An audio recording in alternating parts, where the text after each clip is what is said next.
Hello, good morning mga idol. Tayo nga pala mag-upload ng gold nuggets. Ayan nga pala napakarami at ito ay sa ibang bansa mga idol. At yan nga pala mga idol ay nangopian na naman ako ng bagong pang-upload for today. At nga pala ay napakaraming gold nuggets at yan ay tinatakal na nga pala ni Kuya at ito ay gagawin nga pala itong gold bar. At panoorin nga pala natin mga idol kung paano ito maging gold bar at ay nilagay na nga siguro niya ng pangtunaw mga idol. Ayan bago isa lang sa apoy. Gusto ko talaga mga idol malaman kung paano nga gumawa nito at yan nga pala ay manumano at manual nga niyang gagawin at nagpainit na nga pala siya dyan. Sigurado napakainit nga pala nito mga idol. Ayan nilagay na nga po niya ang kanyang tinakalagin to. Ayan na tinakpan na. At siguradong napakainit nga mga idol at talagang hinuhulma ng maigi. At dahil nga po mga idol ay nilagay na yan dyan sa hulmahan at napakainit na at niluluto na ito. Tinakpang muli ang mga idol at panoorin natin at kanya namang pinapainitan nga pala niya mga idol ang paglalagay ng ginto at diyan nga po para ito maging gold bar. Oy, nga pala mga idol, hindi natin alam kung anong tawag dito sa kulay itim na ito. Ayan, napanoorin na lang nyo mga idol. Siguro napakainit nito. Ayan na nga po. At nilalagay na dyan sa takaan. Mga idol, ayan o. Grabing paghihinang na yan.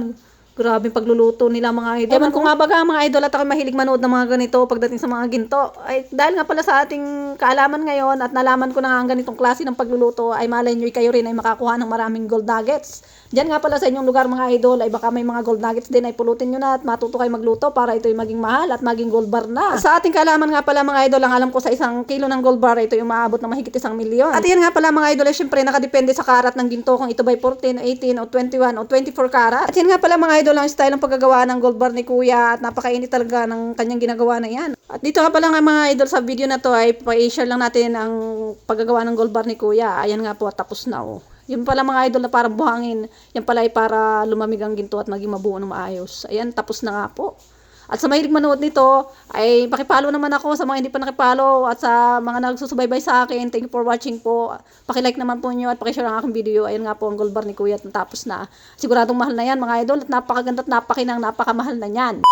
Yan nga pala mga idol ang aking anak ay mukhang pera. Ito nga po, binigyan ko ng pera. Talaga namang nagiyak pa siya habang kinukuha ko yung pera dahil baka nga manunok niya ito.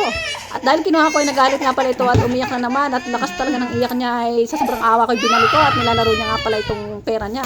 Sa galit niya at dahil kinuha ko ay tinatapon niya naman ng pera sa sobrang galit niya sa akin. Ayan, bebe, ano ka na? At dahil nga sa takot kong bigyan siya ng bari at baka malunok niya mga idol, ay binigyan ko naman siya ng perang buo at alam niyang pera din at tinanggap niya. At dito sa video na to mga idol, ito ng mga anak kong babae na pangalawa, ito po siya ay napakasipag at naghuhugas ng plato habang ako'y nag-aalaga ng bata. At naisipan ko mga idol magluto nga pala ng hotdog para nga pala ito ay pagkain ulam ng aming aso na tiwawa dahil nga pala hindi ito nakain ng iba-ibang ulam lamang. Yan nga po ay si Harriet, napaka-cute niyan mga idol. Yan nga pala hindi nakain kahit sardinas. At yan nga pala mga idol ang ulam ko. Yan nga pala mga idol ay ginawa ko na yung pagkain ni Harley, nilagyan ko ng toyo nga pala ito para nga pala ito'y magkalasa at makain ng aming aso na si Harley. Okay na nga pala mga idol yung hotdog at saka yung kanin, nakamix na nga pala sila with toyo, dato puti. Ayan nga po mga idol ay pagkain ng aso namin dahil nga pala pihikan ito. At nilagay ko na nga pala ito sa kanyang pakainan mga idol para oras naman para pakainin naman namin itong aso namin si Harley.